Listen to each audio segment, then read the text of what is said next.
All right, thank you for joining us. Again, this is MLC Presents The Writer Behind the Song, our Hispanic Heritage Month edition. My name is Dave Bogan. I'm the head of third-party partnerships. At the MLC, we put together a number of cultural initiatives around conversations to highlight our members and the music creators in the music industry. This particular conversation is going to be with two of our members, our Spanish language songwriters, moderated by Guillermo Page, who's assistant professor and assistant director of music industry program at the University of Miami. Guillermo, can you come on and join me on screen? Absolutely. Welcome. All right. Thank you, Dave. All right. How's your week? So far, so good. It has been a very interesting week, and we're ready to go. We have very interesting guests today. Well, thank you for participating. I appreciate you taking this conversation and run it for us. So I'm going to step out and let you take it from here. All right, excellent. Thank you very much, Dave, and thank you, the MLC, for this opportunity. I think is it's my pleasure to really have the opportunity to speak to two incredible singer-songwriters that were able to break through into the spotlight just a few years back, and they're doing tremendous things. So we're going to have Jósean Log, who's going to join us, as well as Gabriel Bravo, better known as Xcelencia. So both of you can join on the screen. Thank you very much. All right, so welcome Jósean, welcome Xcelencia. Hey, Hi, thank you, Guillermo. Thank you so much for inviting us. All right, thank you for having us on here. It's my pleasure to really have this conversation with both of you. I was doing my research about your career, and just tell us briefly, each one of you, kind of the gist of what you're doing right now, and then we'll go back in time and kind of figure out your career. So, Jósean, if you want to start. Sure. Well, thank you, and hello, everyone. My name is Jósean Log. I am originally from this town back here called Cholula in Puebla, in Mexico. That's where I grew up. It now looks a bit like this because they're growing these beautiful cempasúchil flowers for the Dia de Muertos coming up this November the 2nd. And yes, I am an independent, pretty much do-it-yourself artist. I've been putting out songs since like 7 years ago, something like that. And I've been very grateful to see my project grow and gain an audience that enjoys the music, sustaining an independent career. And currently I'm working on new music, of course, because that's the fuel of everything. So I'm working on new songs, new music to put out coming up. We'll see about that. But yeah, Absolutely. thank you. That's great. All right, Xcelencia. Yeah, that's amazing. Thank you for having me and for doing this. I'm a Latin reggaeton artist, music producer, entrepreneur. I've been distributing music for about 10 years now. I've used pretty much everything across the board, very DIY, bedroom studio, as you can see. It's always been like that. Different studio, different location, but this is the latest one. But yeah, I was born in Puerto Rico. I'm half Cuban. And yeah, I'm currently in the process of releasing my album. It's basically a series of singles that I'm releasing one by one, and just kind of building up on that momentum. And yeah. Excellent. Okay, so let's go a little bit back in time, because I think it's good to kind of share with everyone your beginning in the music industry. So what was the first calling you had? It was something that it was an instrument that you learned to play, when you were young? It was inspiration to write something? It was the glamour of the industry? What really caught your attention very early on in your careers? Do you want to take it, Xcelencia, please? Yeah, sure. I could take this one really quick. Right. For me, it's interesting. It was two things. My grandfather and my dad had a big record collection, everything from like Cuban records to classical music to soul to just a little bit of everything. And I kept going from there. So I remember seeing those covers and I was so interested in kind of like understanding. I didn't know what was happening. I never saw the vinyl format. I was really young. So that got my interest into music early on, and lyric sheets. I remember kind of reading lyrics and not understanding what was happening. Like, why is this part repeating and why is this part like that? So like all of that, plus just listening to more of the untraditional music, I guess, where it wasn't acoustic, but there was more electronic sounds and stuff. That's what grabbed my attention, because I was like, wait, I know what this instrument is and what this is, but I didn't know what a synth was. I didn't know what programming, what sampling was. And that definitely kind of appealed to me. So that got me into music. And I was a very early, mostly focused on lyric writing. So I wasn't even doing melodies and producing and things like that. But it was over time that I then started getting involved in pretty much the entire process. And then that's why I'm here now. You know, I've done everything from engineering, writing, the artist side, of course, producing, and just a little bit of everything. So it's like a full package. I wanted to be intentionally involved in the entire process, but that still doesn't stop me from like collaborating and things like that with other artists and musicians. So you think it was pretty much the music first and then lyrics that got you Yeah, going? it was music, the artworks, the sort of all of the packaging, all of that got me really interested in figuring out what was really happening. And I remember early on too, like, I think I was like 13. I was like, I want to have my own label, right? Like, I didn't know what that meant, but I knew I wanted to do that, right? An A&R, really? like very, very early on. So now I manifested that early, and now it's actually happening. You know, it took a long time. We all went through that. All right, interesting. Jósean, tell us a little bit about the story on your end.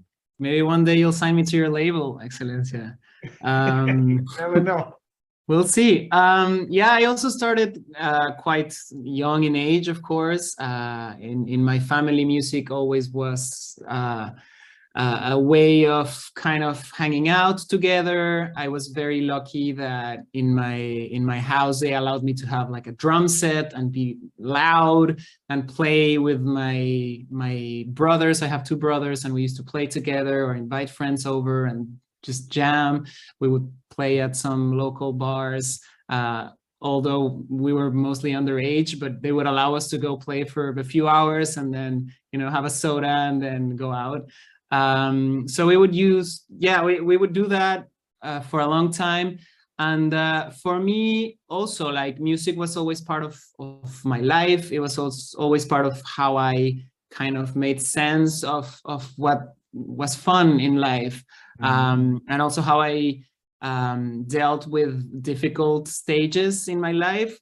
It was always through listening to music first, and then to also through also like singing stuff. Sometimes I would be singing songs that were stuck in my head, but sometimes I would find myself singing melodies that I was like, I'm not sure where did this come from.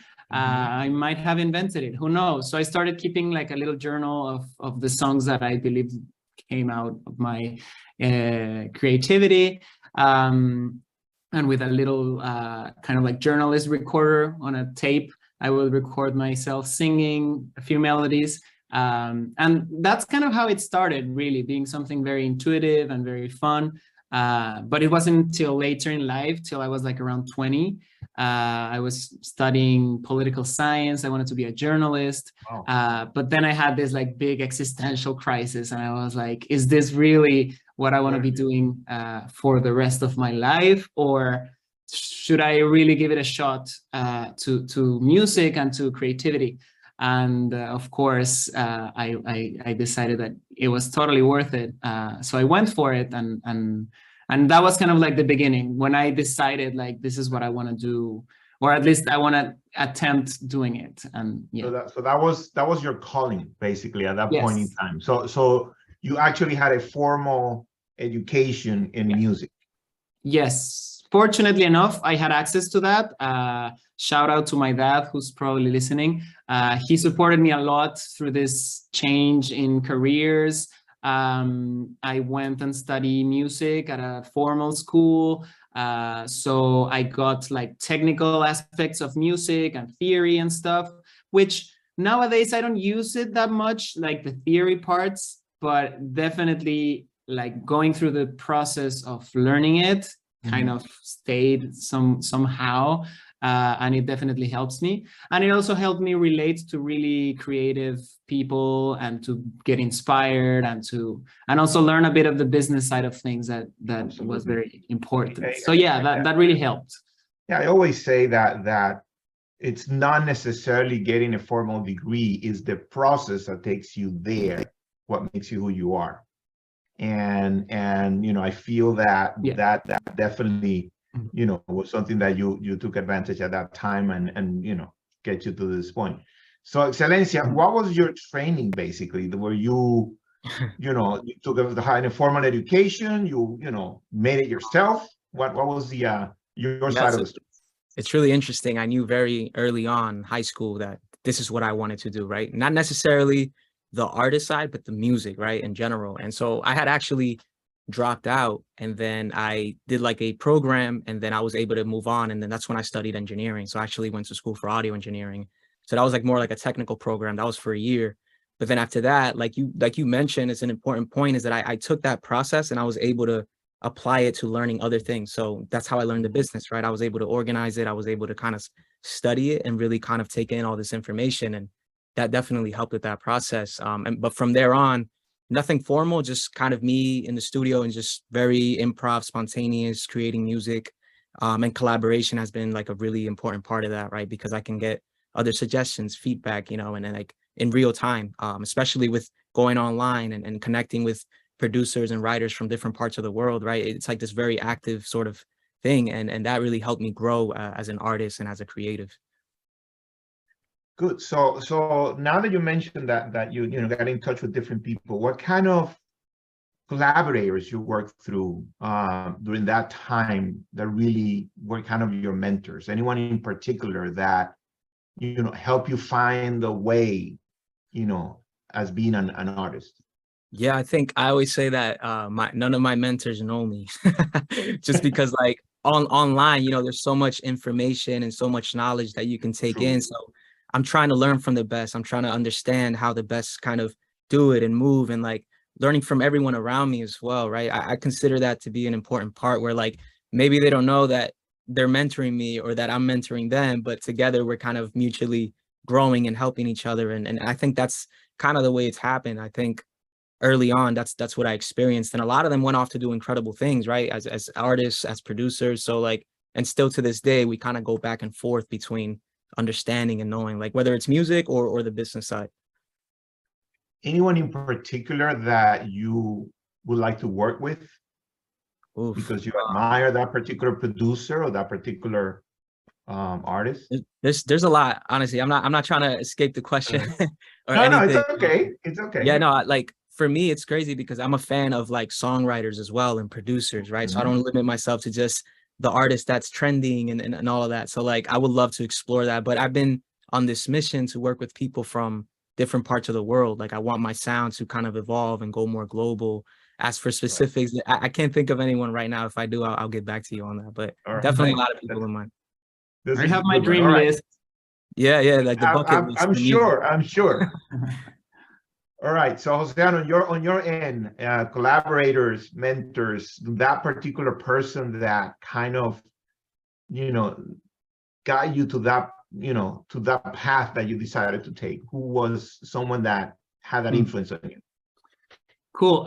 Something that Xcelencia just said resonated a lot with me, that a lot of my mentors don't really know they were my mentors, or don't really know me at all, because I think you learn a lot from observing the careers of people you admire, and also people you share space with. So for me, really going through education with people coming from very different backgrounds, musically, culturally, that really gave me a lot of really creative input, but also it was very humbling. Like it helped me kind of like understand that maybe I came from a context where I was like the musician in my classroom, but then I reached a point where like everybody was like so talented that it wasn't that my talent was like out of the roof, you know, like I needed to like focus on what are my strengths and like to really try to understand what is it that I'm here to share, you know. So I feel like I went through different stages. I went through this process of like doubting a lot that I had enough talent to go out there. I guess we all do.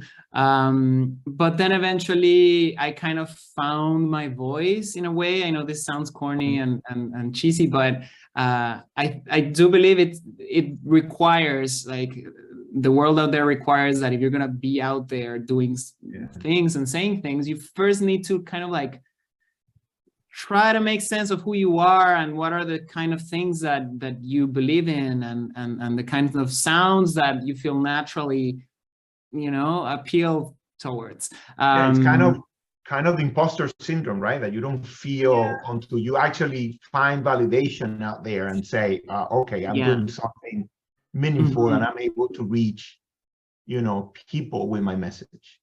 Any particular themes that resonated when you're writing, when you're developing, you know, something, what catches your attention and inspires you to write something? Like, to write music for me, it always comes from very raw emotions that I'm feeling living my life. So I haven't really tried hard to kind of sit down and write a song on a schedule. I've always felt like that messes with the muses, you know, and I do believe like you need to have this sort of mystical relation to inspiration. And if you're really poking the muses, they might not give you anything. They might not show up. Exactly, they might not show up. So you need to kind of like tease them, and the way in which I found, well, this is plausible, is by actually having a life, meeting with people, falling in love, getting my heart broken, crying my eyes out, and going out in the world and live, so that I can have things to talk about and to write about. Those are the sort of places where I always try to write, and those are the only places where I found myself able to write, not out of this void of like, okay, I'm gonna sit down and write this hit song. I don't know. I know there's people. It's very difficult. Yeah, it's very difficult to do it that way. It has to be, you know. I always believe that every time a songwriter writes a song, it becomes like like a baby for them, and it's because it's so important. It doesn't matter if it's the most successful song. Or if it's not successful at all, it represents something important in the life of that particular songwriter. Yeah. So, you know, it's a different perspective, but I think it reflects what a song means to a songwriter. So, Xcelencia, how's your way to develop something? Is it start with rhythm and then you come up with a theme or with a song? Does it start with the lyrics? I mean, how's your process? Yes, I love what he said about, Jósean said about finding your voice, because you hear that early on, but you don't really know what it means, right? You're just kind of making music, you're creating, and then you eventually kind of start finding that voice. But I think it's a journey, right? You're going to always kind of continue down that path. For me, it's changed. I used to overthink lyric writing for some time, you know, whether it was themes or even song titles were inspiration to me, right? Like if I saw a title, I'm like, ooh, I haven't seen that one before. Because, you know, in the Spanish, a lot of the titles are the same. You can write it on YouTube and then like 100 songs come out. And I do that. I mean, everyone does that, right? Like, but yeah, I think over the years, I found myself kind of playing around with more raw, improvising, being myself, I'm spontaneous. You know, more, I find enthusiasm. Like, I don't really like to work when I'm down or kind of, you know, like he said, like you kind of want breaks, right? Like you kind of want to not burn out. But then when you return back into that creative process, all of that stuff from the past few weeks or months, they start coming out, right? And then you just kind of have to, you know, you go into trance. Some of the best music I make it, I don't want to say fast, but it comes out very naturally. And then like you look at the time and you're like, oh my God, I did this in like 20 minutes compared to like when you're overthinking the process and you're there, that's when you're trying to force it. I do kind of sometimes push myself to create, but out of that process, some great things come out too. So I think it depends really. So I try to not limit myself, but yeah, I found myself over the years just being more myself, not thinking about the external stuff. Like when I'm in the studio creating, I'm not thinking about playlists. I'm not thinking about numbers or charts or anything like that. Sometimes in the process, I picture the video or like these very like creative things, but nothing business stuff, just really focused in that trance. Right, that's part of the creative process, right? I mean, you know, you're both very naturally creative, so it's very normal that you're in that process, and all of a sudden you're, you know, like thinking, okay, what goes next? You know, what's going to be the video? What's going to be, you know, the next step? Yeah, and I have a lot of fun too. If I find myself, you know, making fun of myself while I'm recording, like I know it's a good time. I know it's going to be a good song because I'm just there, like just enjoying myself too, right? Like that happens a lot. Absolutely. All right, let's switch gears, because one of the things that I found out about both of you is that you know, broke in the business on your own pretty much. No record label, no publishing deal, no manager, you know, early on. No, it was pretty much pure desire from your end to break through. And just like many songwriters out there, just trying to release their music and trying to you know, find that audience. How was it that first time when you finally said, okay, I'm going to get my first song out? And, you know, how was that process at that point in time? What made you say, okay, I'm ready, let's get it out? Jósean, Okay. go for it. Okay. Well, I was finishing school, studying music, and by then I already had more than a few songs that I knew I wanted to eventually share with people. I was still kind of shy, like going in front of people and singing to them. Although I used to play with my brothers and stuff, it had been a while since I had done it, and especially now that I decided that I wanted to pursue this more professionally, I felt a lot more pressure to do it. So something that helped me a lot was actually to go out and play in the street. That was a very interesting process for me. So in music school, I studied like piano, and I entered as a drummer because I also play drums. So I play different instruments, but the school context was like very academic. You needed to learn all this theory. You needed to like pass all these levels of tests and stuff. And that kind of like was hard for my confidence with the instrument that I was playing back then, which was piano. So I kind of got a ukulele just out of fun, out of being kind of like my little, being a rebel. Ooh, I'm gonna go out and play with my ukulele. And really like some of the songs that I have been writing and new songs started to like really take form with this instrument. Like I really found in this instrument like a companion. So I felt a bit more protected and comfortable with the instrument. Something that didn't really happen when I was at the piano or something. So I went out and started playing in the streets, really, with my ukulele. I started singing the songs that I had written this far.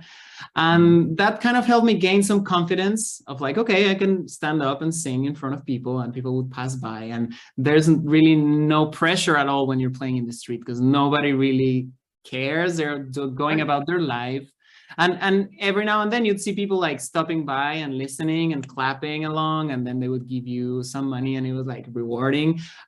So that kind of started building up my confidence until I was like, okay, I need to go out in the world and play. Yeah, I think it was through a good friend of mine from Cholula, my hometown, who she was organizing this little festival with other artists. And she was like, I want you to play at this festival because I know you have something special and you got to play there. And I was like, but I'm not sure I'm ready. She was like, well, this is the date. I'm going to put your name on the sign that you're going to be playing. And that really pushed me. That gave me the first push to kind of be ready and play something.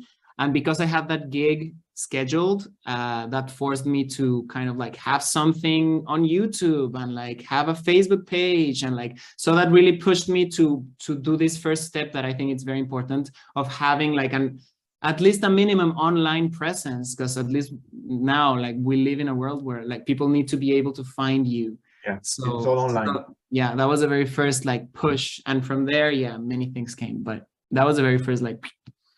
And that was Cha Cha Cha. You started with Cha Cha Cha. The very first song was Cha Cha Cha, which is to this day still like my hit song. So I'm very grateful to that song, and it's a very special song. And I could see it was special from the beginning, and that's probably why I chose it as the first that I uploaded on YouTube. A very simple, playing on the kitchen of my friend. We recorded this simple video. I uploaded it to YouTube, and that was the very first thing I put up. So you started via YouTube first.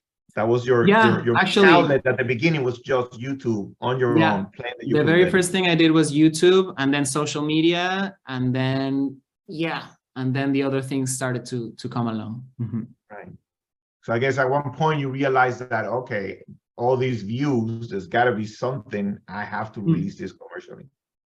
Yeah, especially I started playing a few shows in my hometown or in Mexico City, which is also very close by. And people who were at the shows would always come to me and be like, hey, I cannot find you on Spotify. Like, where are you? And I was like, I'm not yet on Spotify. And they were like, come on, like, I need to find you on Spotify. Like, that's where I listen to my music. I'm like, okay, I need to be on Spotify. What is it that I need to do? So I found out a way to distribute my music kind of on my own towards, well, through a distributor, but there are many out there. So then I gave that step of like being on Spotify because it was important. Yeah. Amazing. So Xcelencia, what was your path? How you made it there? What was that point when you said, okay, I'm ready to release my first song? How do I do this? Yeah, it's a few cycles actually. So we were making music and we were putting it up on MySpace. So that was like the first thing we were doing. Yeah. So we would have the player on the page. Yeah, going back, we would upload this whatever. It was like recorded, produced, mix, and it was up there. We weren't thinking about marketing plan and strategy and all this stuff. We would just literally just put the music out, let's see what happens. It's all organic. Right, all organic, and everyone in my area, my city was doing that. And then we realized that we couldn't, like the reggaeton world, it was kind of struggling with, selling downloads or stuff like that. So we kind of resorted to like putting out our music for free downloads or free views and stuff like that. And that actually started helping a lot of artists on the come up. A lot of the more successful artists now kind of actually started because of the free download piracy area, because everything else wasn't doing well. So yeah, we did that. I remember getting a lot of downloads and views and things like that. And then I remember when I actually started putting out music like to the DSPs, it was like 2010, 2011. And that's when I just kept releasing. And again, it was the same style of like no marketing plan, no promotional plan. Let's just put out music. That's what we really wanted to do. And yeah, I was just starting to distribute the music. I remember Spotify came to the States like in 2012, and everyone was like, no, Spotify, who's going to do this? Who's going to do that? And I'm like, well, let's just put the music out there. I try to like stay on top of the trends or think a little ahead and see what's going to happen. And there was something there that I did like. And yeah, I started there. And then just to fast forward, I think 2016 is when I saw the real opportunity. Where I was like, okay, my music is good, but what about discovery? How can I kind of activate that? And that's where Spotify came into the play. And I said, you know what, like, this is a good opportunity for me to attempt to get discovery and distribution because of like the playlisting and all these other things. And yeah, I remember 2017, I did this project. I took some time off from social media, from everything, and I decided to focus on the music. And I did this album, but instead of putting it out all at once, I started putting out the music on a weekly basis. So I made the album during the summer, and then in the fall, I started putting out the songs weekly, along with content and all these other things.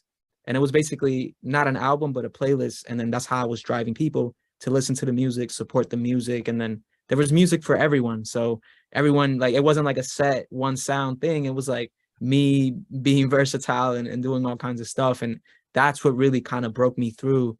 And where I began to build that consistency and everything.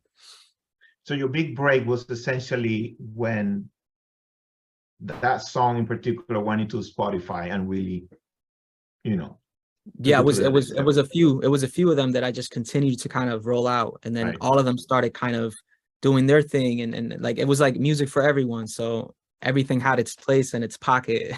And I thought that was interesting. And I actually enjoy that process because it allows me to play around with different styles of music and kind of get out of the like box. they say, it's like success looks like a lot of failure before you got to that one that really worked out. And that is one of the advantages and you know, owning your destiny is that you're fearless. You're willing to try different things to get there. Like you try multiple things, and Jósean, you both try multiple things until finally you got to that point where, okay, here's the break. And you know, the rest is history. Very interesting. So now that you're at this different stage, how do you see every time you work on a new project? Because now you have learned so much. You have gone through many iterations of releasing a song. How do you see it now? Have you learned from the process and you have already a system in place that you feel comfortable at this moment? Well, I'm sorry. I'm still figuring it out, really. And I'm still learning. This is such a complicated industry. It's unbelievable how intricate, how complex, all the things you need to know. That's why I really encourage young artists or whoever who's like working independently to really try and get educated into what are the sorts of rights attached to the sort of content that you're creating. Because oftentimes you might think that, oh, I put it on my distributor, it's out, I'm getting some money from this, that's it, right? And you might not realize that those same plays are also generating other categories of income. But in order to get that income, you need to go out in the world and find out like what sort of rights are attached to that and who can represent you in those rights and in what territory. So it's very, very complex. So I've been learning a lot, and I've been developing sort of a system for me to make sure that I'm covering all the areas. But it still takes me longer than I would like to. It's a lot of work. It's a lot of logging into different places and making sure that things make sense, that numbers add up, and if they don't, like writing the email. So it's a lot of work. So I'm still trying to come up with a process that's more efficient. And I'm also learning, and I'm learning all the time, and as I go, which is how you learn things, basically. I guess. Xcelencia. But it's tricky. How about you? So for me, it's like I do have a workflow and sort of a process for things, but like he says, it's a journey, right? Like you kind of have to keep going and you learn as you go. But yeah, I try to sometimes stick to my workflow or process, but then sometimes I like, again, going off the beaten path and against the grain, and maybe trying a new way of distributing or an innovative way of kind of doing those things. And that's kind of what keeps me going. So I always say I enjoy sort of that world as much as I do making the music. Like once I'm kind of settled with making a lot of music, then I'm kind of into this really creative zone of how am I going to get my music out into the world? How could I innovate in terms of distributing it, sharing it with everyone? Sometimes it doesn't have to be with the world, right? It could be with a select group of people, and that's enough sometimes, you know, and maybe that doesn't see the light of the world. But yeah, I think it's a workflow process. I do like the real time. Sometimes you can get burnt out, right? Because we're in like in an on-demand world. But I think that for me, I like that sort of real time of like, I can put out a music any day of the week at any time on this platform, maybe not this one. I'm big on like being platform agnostic. So not having this sort of dependency on a single platform, because we see how like some social media can like throttle algorithms and they can throw you off. I went through that in the early phase of like Facebook, where I was having a lot of traction and then out of nowhere it disappeared. And sort of they started charging for like ads and promotions and all these things. So like I felt like I lost an audience there that I was building up over time consistently. And yeah, it's just kind of adaptability is another important one, right? Where like if that happens, you can't get discouraged. You have to like move forward and say, okay, what's the next outlet or the next channel? Shouldn't be that way, but it's a good way to kind of move, you know, along the industry path. That's very good. There's two important points on this particular topic. One is education is really important, and the MLC is very big on education and helping, you know, songwriters understand the process and how everything works. And I feel that the younger generation, and even songwriters are established, that they don't necessarily have the proper information to really understand all the different revenue streams they're entitled to. So that is one. Another one that kind of is very close to my heart, because I a marketing professor at the school for the music industry program, is understanding how every platform works. Like, they're not all the same. They all have a specific personality. Facebook operates in a different way than Instagram, than TikTok, that goes beyond what people see. But the interaction and the kind of consumers each platform has behaves in a different way. So I feel that Xcelencia, in your case, you got that. You tried different ones and you said, okay, this one worked, this one doesn't work. Let me try, or this one is going to be very good for this particular project. Now, in terms of the admin side of publishing, you're both independent, self-published songwriters. The process that you've been going through, you feel comfortable with, administering your work and having all the information now at your fingertips? Should I start? Go for it. You don't throw the dart. Yeah, well, as I said, I'm continuously learning, and I'm continuously trying to find what's the best way to manage the different rights that I'm entitled to as a writer, as a performer, as the owner of recordings, etc.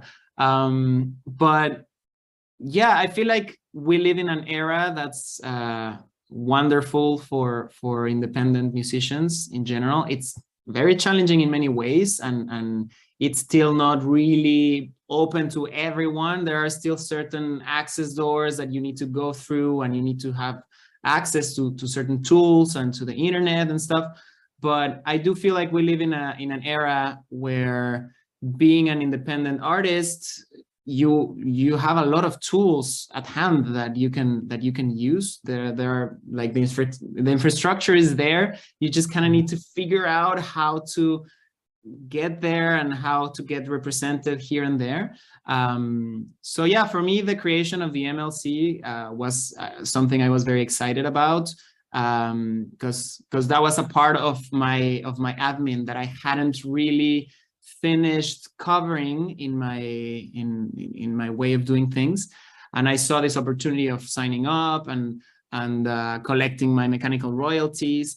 And so far, so good. I'm really happy that this organization is there to kind of collect and distribute accordingly, and especially that it's not costing us, the writers, that we don't need to be sharing a big chunk of our income with someone, because that's something that can be frustrating when you're starting out, or at any point really in your career, that oftentimes, yeah, companies or people would come and be like, I can help you, I can collect all this for you, I can figure this out, but then I'll be getting this big chunk of whatever you're earning, which in many cases is understandable and it's reasonable, and you can find, you can figure out numbers that make sense, and awesome. But in some occasions, it's like, I need to live off, I need to make a living off of this pie. So if everybody comes and starts taking slices from it, eventually I'm going to be left with a tiny slice, and I'm not sure if I'm going to be able to, like, eat from that and like pay rent and have a team, you know? So yeah, I feel like organizations that have helped keep it lean and really just give you the tools that you need, or do the minimum work that you need, and then just don't charge as much as possible. Those are the ones as independents that we appreciate a lot. So yeah. Glad to hear. Xcelencia, what's your take on it? Yeah, so for me, it was like 2016 was a big year for me. It was like a you know, like an epiphany, because I did have this sort of label. I was already sort of exploring in that, and I knew about publishing, but I didn't know as much as I wanted to, right? And so I found it to be, like he said, is very complex, a lot of moving parts. And that was the real challenge. So I just dived right in. And that year I started discovering a lot in the publishing world. And I'm passionate about songwriting, music production. I believe that they deserve their fair share and their, respect and their, all of that. And so I started learning along the lines of like transparency and why there isn't much of that in the music business or the industry, and how like, we should have access to our data and to our numbers and to all of these different things. And all of that information is valuable to us, right? Like just because we're artists doesn't mean that we can't use that to our advantage as well, right? So I remember onboarding and helping a lot of creators in South America, because they were kind of being taken advantage stateside, where they would say, hey, it's a work for hire and that's it. But then those royalties, the company or whoever it was taking all of that. So I started helping them get onboarded to like ASCAP, BMI, mechanicals, and these different things. So that was for me a really deep learning experience, where I was now helping like foreign creators, as they call them, along with my works. And it was like a day-to-day thing, administrating at another level that I never saw myself, like getting into. But that definitely helped. And I helped a lot of creators along the way. And that was part of my process of learning. And to this day, I kind of do the same thing. So yeah, I think like we're going into this future, like where we're going more digital than ever, even though we're kind of already digital. And so I think it's important, going back to the educational side of things and kind of, creating that access, right? Accessibility is just as important. You want people to collect their fair share, and it's not sitting in some sort of black box, just collecting dust, and then X company takes that, right? Like that's another part of like the educational thing, right? And I think it's important for artists to learn that world. So yeah, it's just been, I didn't want a publisher just to say I had a publisher. I wanted to have a proactive publisher, even though I'm doing it at a very small scale. But yeah, it's been a process, but it's been fun as well to kind of figure things out and help people too. Very interesting. Xcelencia, I just wanted to touch base on something that I also saw. You were very active. You use NFTs for funding. You were, on the leading edge and doing things on that end. What did you learn from that process? Yeah, so just a brief background. I got involved in crypto around 2016, 2017. So what I learned is that there was people attempting to use the technology that underlies below NFTs, blockchain, to disrupt the music supply chain. So again, I was building the publisher, and I was finding new, unique ways to maybe have a certain advantage or an edge. And that's when I fell in love with that technology and the use of smart contracts and things like that. And then from there, I kind of started building out this kind of plan or strategy to use it, to use the technology. So eventually, fast forward a few years, 2020, 2021, I actually crowdfunded using NFTs to raise capital. Because as artists, we're limited, right? We have the traditional label publisher, maybe a bank, but that's tricky because of collateral and because of you got to prove revenue and all these different things. So I saw it as an outlet to raise money to fund my album. And that's what I've been doing over the last 2 years, using NFTs and music tied together for that. So yeah, it's an interesting thing that's happening right now. I think we're like in a very niche type of community market, but I think that over time, artists are going to start to see that there's value in there, because it's kind of revaluing music, and it's revaluing these ideas of building a community and not just building for the masses on social media and trying to get millions of streams and views.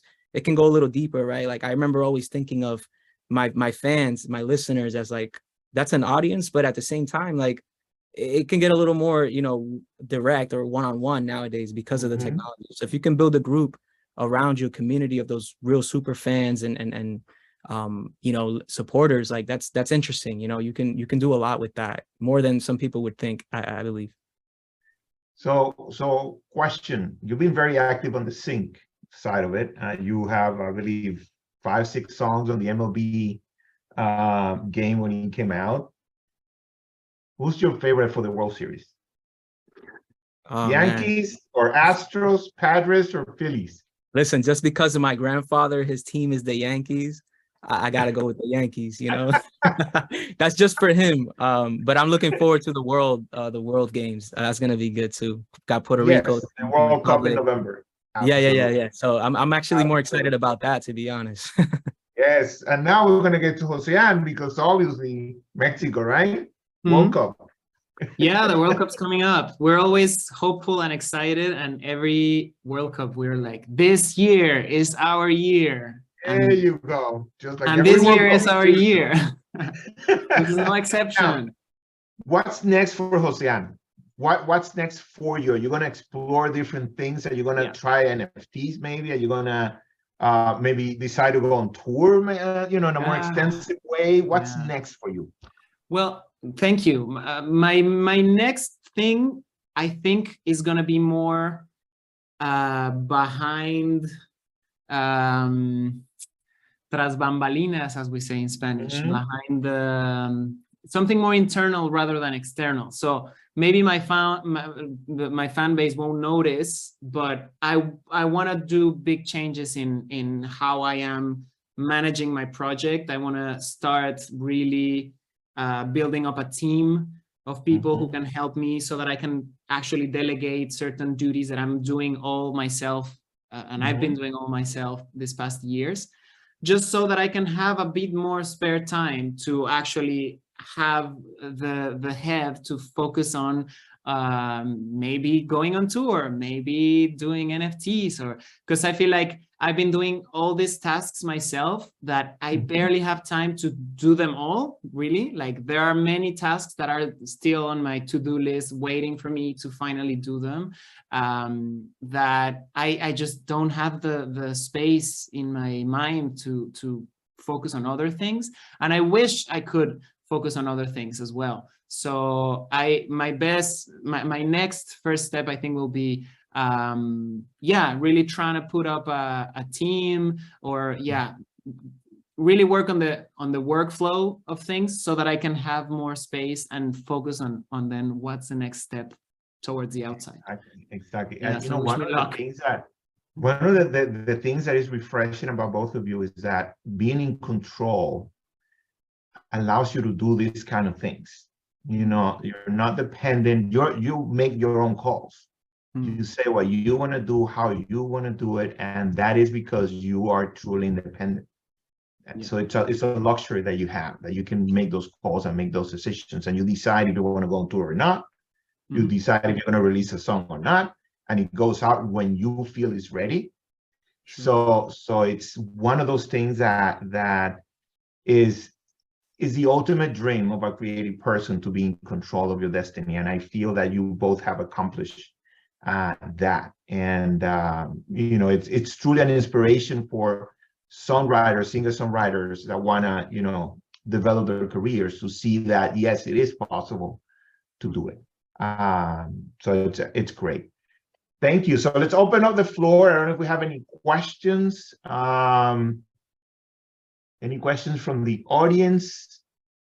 I guess they're supposed to write it down on the chat. Yeah, right? they're supposed to write it down, and I be here looking at if there's any questions. But in the meantime, we have a few minutes that we can talk while we get questions. Let's see, here's one. Will you have any advice on where to find your team producer to collab when songwriting from a bedroom studio, living in the rural? Thanks. Any advice to find your team? You want to take it, Xcelencia? I feel like you would have some good. Oh, yeah. Yeah, it's interesting. I work with this producer from Argentina since like 2014, and we met.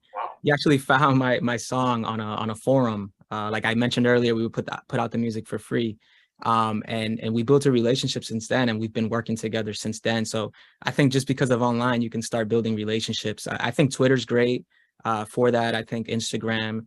It's happened also on Spotify. A lot of times we kind of get caught up in the streaming numbers, but there's also this side of it where I've had a lot of people reach out to collaborate with me, producers and songwriters and stuff like that.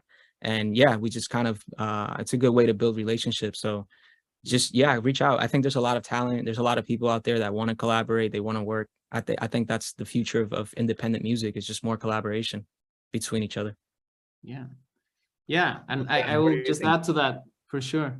Sorry. No, I totally agree. And again, we live in exciting times for creatives in general, because you can actually get in touch quite quickly with a lot of people. The challenge now is that it's so easy to connect with people that sometimes inboxes are overloaded, and so you gotta be patient, and you gotta kind of have some judgment when thinking on who you're gonna contact. Because generally speaking, if you find someone who has like millions and millions of followers, probably they will have millions of messages sitting there in their inbox. But if you look around, you might find some really, really cool, really talented people out there who might not be really famous on social media or anything, but who might really be great collaborators in the future. So now, one question I have on, that I was thinking, now that you mentioned, all the information that you get, in terms of emails and all of that, data. This business app move like really rapidly depending on data. So you have data from, Spotify, from Apple, from Pandora, from, all the DSPs. You got data from, from the MLC, from Sound Exchange, from all these different organizations. How do you find the data that matters the most? Because sometimes it's data to make decisions, that when you pull information from YouTube on analytics or from Spotify, and another one is when you pull data from the DSPs or from your distribution company, and you may say, hey, I want to make a change here or not. How do you deal with the overwhelming amount of data that you have to handle every day, being in charge of everything? One that's kind of underrated are Shazams, because I feel like for someone to take out their phone in a restaurant or whatever and Shazam it to see who's performing the song, I think that's powerful, right? Where like you see 1 million streams, but you might see 100 Shazams. But to me, that has a lot of value, right? And that's been happening. To identify trends. It's really good to identify trends. Yeah, trends, signals. You may see something like the other day on Apple Music. I saw that Tokyo became my #1 city, but I don't have any other more data to kind of find out why.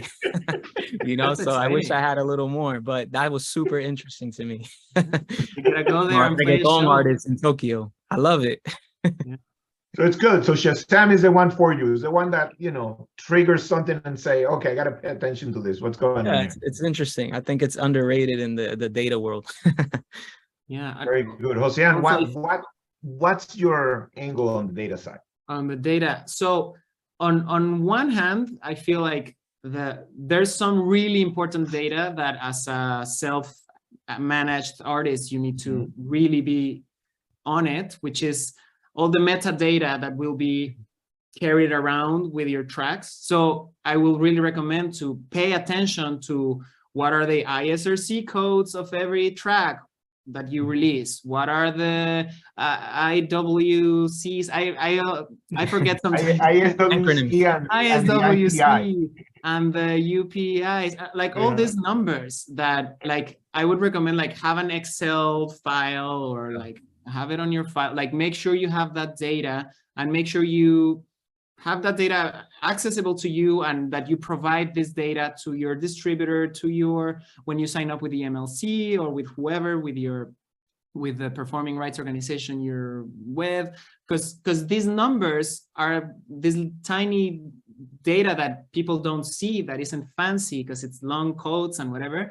That's the magic that will help connect that stream that somebody made on Japan with that song that you wrote, Xcelencia, and the money will stream to you because these numbers are there matching. So if you don't pay attention to that data, you might be losing a lot of a lot of money. That's the way for the music to find you back. Yeah, exactly. So that data is very, very important. I will stress that because that's the less fancy side of things.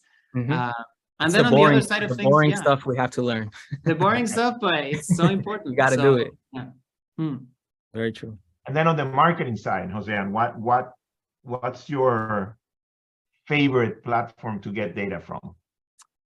I'm really happy that, well, I really like the fact that Spotify has made this like Spotify for Artists platform that's like really easy to understand, and it just makes it really seamless. Like I can change the release that I have like highlighted in my profile and add a picture and like can get this analytics back. I wish other platforms would do the same. I know some are doing the same, like Apple Music, I think, has their own as well. So this sort of things that like just allowing us to see more specific data and like be able to look by territory, by gender, by age, and just giving us this data, this really empowers us because that maybe for your next tour, Xcelencia, you might consider going to Tokyo, you know? Absolutely. Absolutely. So, yeah. It's a wealth of data that can really help you maximize opportunities when you understand where to find it and how to do with it, you know? So I think that's great. I think that we're just about running out of time. Any final comments? Any final message you wanna bring? Leave us with something. Xcelencia, what do you have? Oh man, we covered a lot of ground, and I'm sure we can keep going for another hour probably. That happens with our passionate independent artists. But yeah, I think for creators, definitely, it's a journey. There's no like making it. Someone the other day told me, hey, you made it, and I'm like, no man, this is me continuing on this path, on this journey. I'm still making it. Yeah. There you go. Yeah. So yeah, it's a journey. Enjoy the process. Don't get discouraged. We all there's ups and downs, and that's just a reality of it in life. And of course, in the music world, it's something else entirely. But yeah, just keep at it. I hope I have a lot of conviction and confidence in myself and what I've done, but I also want other creators to kind of build that up and think about in terms of sustainability too, right? Not just let me go viral, let me make a ton of money and then call it a day. Instead, you could actually now build something that's sustainable for a long course of your career, or your whether you treat it as a small business, as whatever you'd like, but try to think a little differently outside of the box as well. It's a marathon, not a sprint. Yeah.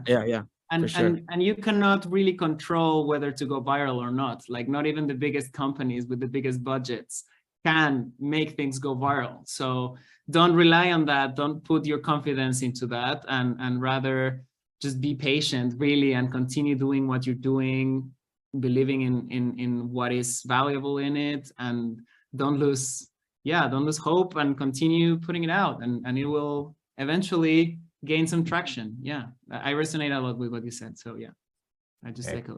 Excellent. Thank you so so much. Very much, both of you. It's been amazing day. On to you. Thank you to the MLC for the opportunity as well. It has been great. Absolutely, Guillermo. Thank you for hosting, and thank you, Xcelencia and Jósean. It's been a great conversation. Let's drop them with your social media before you hop off. Sure. You can find me anywhere as Jósean Log, like this. Just type it together, Jósean Log. You'll find me there, wherever. Yeah, I'm lucky enough where you just put @Xcelencia on like any platform and you'll find me on there. So yeah, @Xcelencia with the X. Nice. Good. I'm all right. Well, Page, thank you everyone for social tuning media. in. You'll find me anywhere. Cool. Yeah, absolutely. Thank you everyone for tuning in, and thank you speakers for having this great conversation. Enjoy your weekends. Thank you. Thank you. Until next time. Bye-bye. Bye-bye.